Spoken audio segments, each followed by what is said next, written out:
Kyle, we have our first guest with us right now, Big Sky Commissioner Tom Wistrcill. Tom, this weekend is the start of Big Sky Fall Sports. Why is it so important to kick off the fall season in person? Well, it's great to be here in Spokane again.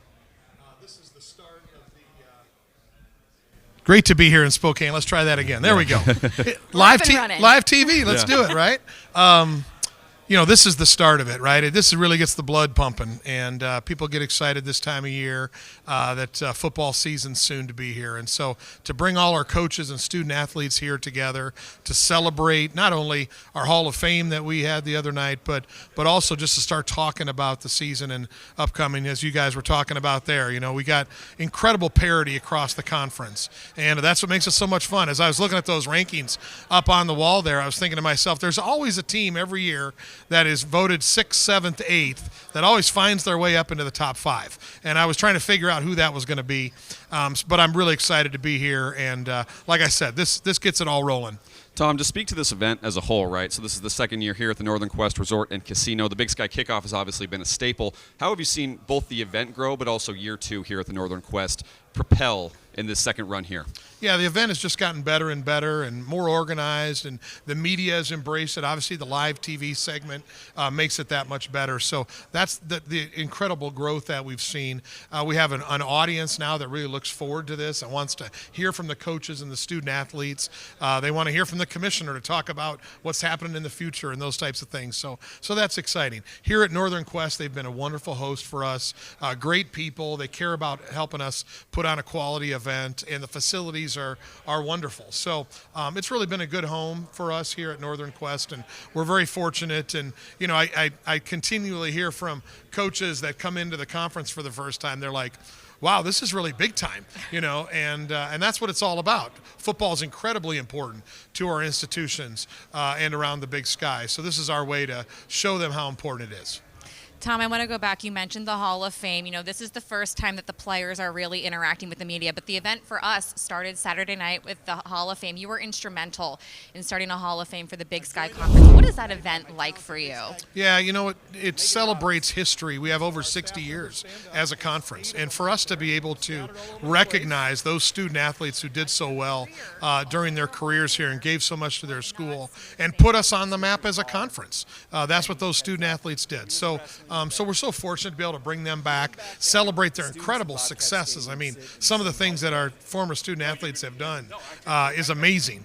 And like this year, I was commenting about Eric Meyer, the quarterback at Eastern Washington, and he had 25 of his former teammates here, and they celebrated well past the kickoff or the Hall of Fame event. But it's really special to see the past and present come together, and that's what the Hall of Fame ceremony is all about. And just covering the past there, Tom, but looking at the present this morning, you got a chance to speak with everyone before this event, kind of give a State of the League address. Can you just talk about what you spoke to them about and just kind of where things stand with the Big Sky Conference as a whole right now? Yeah, we feel really good about our conference and our 10 full-time members, our 2 affiliates in football.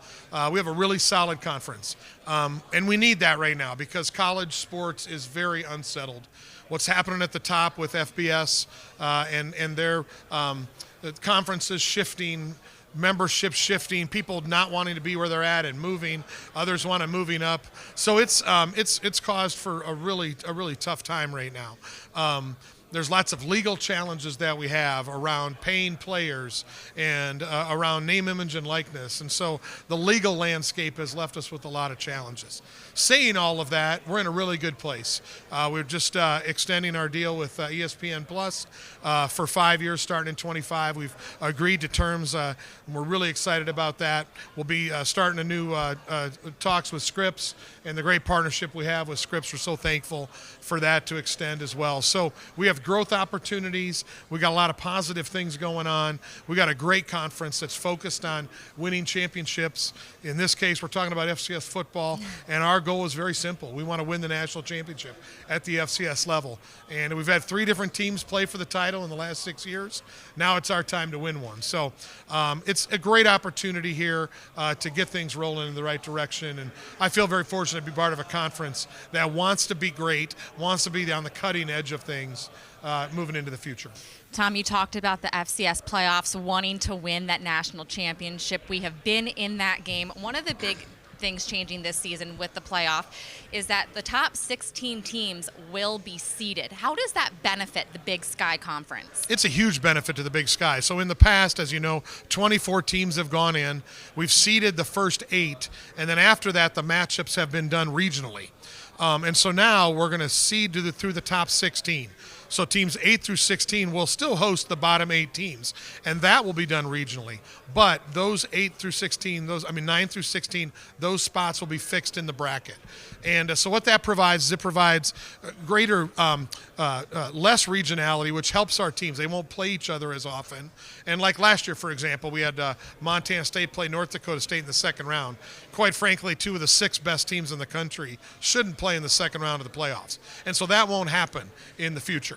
And so that it just spreads it out more fairly across the country, and it's a really good thing for the Big Sky Conference. I've been fighting for this for about 3 years, along with a few other commissioners and some members of the committee. So to see it come to fruition is a big step for us. Can you speak to, Tom, some of the exciting things that happened in the Big Sky Conference last year, really as a whole? You touched on how obviously the Montana Grizzlies made a run to the national championship, but really all of these schools saw champions in some regard in some of the schools. Can you speak to just the parity of the league and all these sports, but what that did for the conference as well? It's so exciting to see the parity and to see the depth around the conference. So 9 of our 10 full-time members won a championship in something, either regular season or tournament. So that's really cool that they all get to celebrate.